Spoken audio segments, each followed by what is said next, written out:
Stardew Valley isn't really the game you think about when talking insane challenges. I mean, there are things to accomplish like the bundles, the caves, the main story, but it's not like a quote-unquote hard mode exists. Well, thankfully, that's where mods come into play. Inspired by the extremely popular Settled's old school RuneScape series, this is Stardew Tileman, where the entire map has been sectioned into tiles, and you have to pay an increasing amount of gold to unlock them. In normal playthroughs, you can leisurely explore the town, collecting essential items and slowly growing your empire. Here, every day is a grueling dance of trying to expand your reach without bankrupting your farm. This was my experience.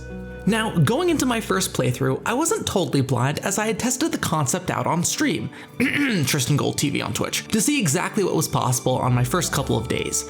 From this, I was able to set up an immediate game plan. This involved grabbing the intro seeds you get from the gift box and setting off to my vast field of locked tiles, just begging to be let out. I hauled out the essentials first, a way to get to the selling box, and a beeline to the closest water supply. This served double duty as we'll be setting up our first set of crops here. Looking at this, I'm sure this challenge will go swimmingly. Okay, ignore that. I'm sure that won't even matter. One nice thing about farm tiles is that if there's a resource already placed on it, after the resource is collected, the tile disappears, which allows for me to save on some money in the long run, opening up this field in bits and pieces. Next is where we lose a bulk of our introductory money as the slow march into town nearly bleeds us dry. I make a beeline to Pierre's and realize that despite my confidence, that missed tile actually did matter. I'm locked out and completely out of energy since I didn't realize opening up tiles with your tools actually drained your stamina bar. I ever so slowly marched home, worried that this challenge might be bigger than I am. But hey, we passed by day one of this challenge, and now that I got you hooked like a Stardew fish, why don't you click that little subscribe button, or else JojaMart is gonna start resetting tiles at night, making this impossible. Thanks. Day 2 starts, and I've decided my singular objective for the early game is to gather as much money as possible before the Egg Festival. I should probably mention, I've never actually played through a full year of Stardew before, so a lot of the things I'm going to be seeing moving forward is going to be totally new to me. What I do know is that this early game cash cow event has strawberries for sale, my ticket to turning this challenge in my favor. How exactly am I going to do this without any foraging in sight and crops nowhere near done? Clay. Lots and lots of clay. Turns out that the long stretch between the farm and the town actually serves a purpose. Not only that, it becomes the sole reason we're able to survive certain parts of this challenge. My routine every day goes as such: water the plants, hoe each dirt block that I'm able to interact with, in the hopes that we get 1, 2, and on a great day, 3 whole clay blocks that I could sell for some pocket change. It's not much, but it's an honest living and the best shot that we got. I make it just far enough to reach Pierre's and plan out my crop purchases. Every parsnip matters at this stage. Day 3. Outside of my slow descent into clay madness, we try and talk to the other locals to no success, and decide that our other major objective the early game is to carve out a path to the coast for a fishing rod. While some people hate this fishing minigame, it certainly beats the pennies you get from scrounging up clay all day, plus it's way cleaner. I can still feel it all caked up under my fingernails. Day 4 and the neighbors still hate me, but at least I got some potatoes to substitute as friends. I'll name him Spud. With nothing to do, I call it an early night at 12 in the afternoon. I don't even think the elderly are calling it in this early. Day 5 was much more exciting, our very first harvest. Collecting and selling our parsnips, we finish a quest that gives us a free 100 gold, or a more accurate translation, 2 whole potatoes. At least, it was supposed to. This is an issue I run into a lot in this challenge. These cutscenes that force me into a region I have absolutely no tiles unlocked in, so when the movie ends, I'm soft-locked. No. Why? My best course of action in order to save as much of my intro cash as possible is to just run out the clock until our farmer passes out in front of the community center. Certainly not the most productive day, but at least nothing crazy value was taken from us.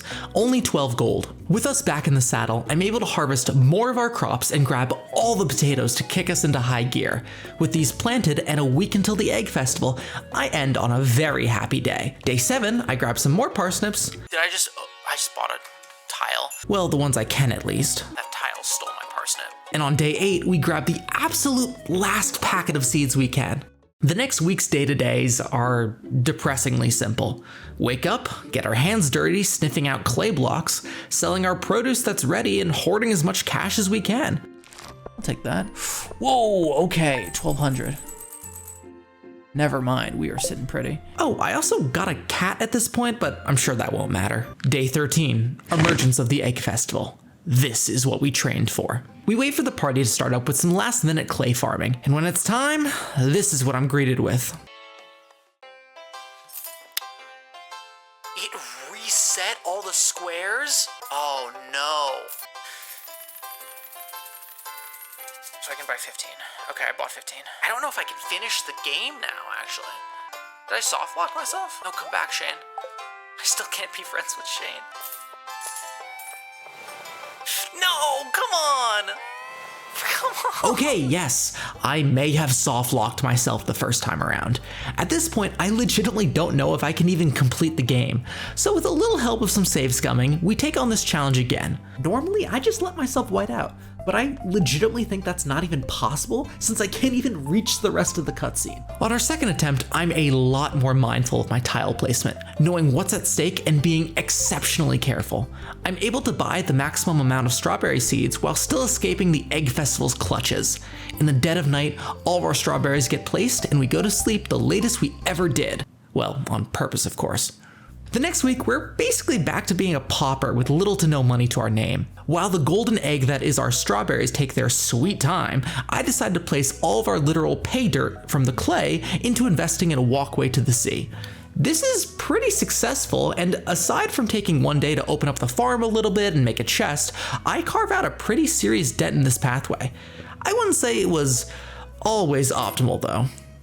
Day 21 and our patience is finally rewarded with our first taste of real money when the strawberries come in.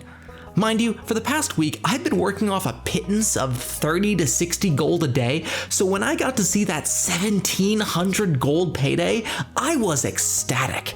I used the bulk of this money and reinvested it back into the farm with our second cash cow, as many potatoes as humanly possible.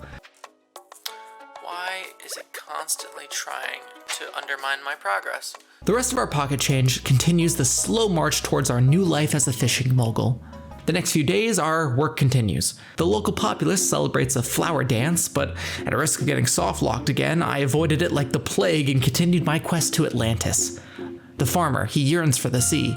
On day 25, the very last strawberry crop came in, which means we'll be filthy rich compared to the rest of the seasons. I plan on hoarding this cash in order to buy the next season's crops, but with only 5 tiles remaining before the beach, I think I can splurge a little bit to at least open up the new area. At least that's what I thought. Hi there, you're probably wondering how I got here. Well, day 26 started, and while the 1,800 gold did have me in high spirits, I decided to stay frugal and ended up selling the cookies your sweet old grandmother gave you. There's gotta be some kind of karma to this action because as soon as I hit the beach... Oh no, are you gonna put me at the edge of on the edge of the pier? Don't you dare put me at the edge of this cliff. Yep, soft locked once more. This time, however, we did actually gain something useful. A fishing rod, which we ironically get some immediate use out of, as all I can do for the rest of the day is fish. 2 a.m. knockout later, and we're back to the farm with minimal damage. But the loss of a single day was far outweighed by the benefits. We banked the fish included in the bundles and sold the rest. While it was raining, I was able to achieve the greatest angler dream, fishing both river and ocean fish in a singular day. But not before blowing a hole in our savings by blowing a hole in the beach tiles. Still, a pretty sound investment as we were able to find some fish that could be only grabbed during the rain, making our future bundles that much easier to complete. And just look at the difference in cash fishing brings in compared to our past clay profits. Riding this massive high, our potatoes finally come in on the last day, which combined with our last round of fishing results in a massive 4.3k gold, meaning we end our tileman's first challenge at, and I can't believe I didn't plan this, 6.9k. Nice. Thank you for watching the first season of my Stardew campaign. The plan is to make 4 videos in total that span across each season and the different challenges it brings. So make sure you subscribe to catch all the amazing twists and turns this challenge has to offer.